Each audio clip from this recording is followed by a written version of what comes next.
What should we learn from films like Obsession, films like The Backrooms as independent filmmakers? Well, I think the main lesson from it is from our friend here, Tung Tung Tung Soho. What we need to be learning is that we need to be rizzing up the huzz. We need to be throwing it back. We need to be showing our gyats.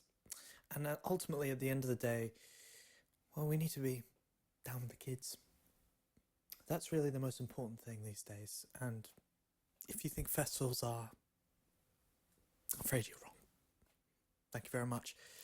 And good luck out there, rizzing up the huzz.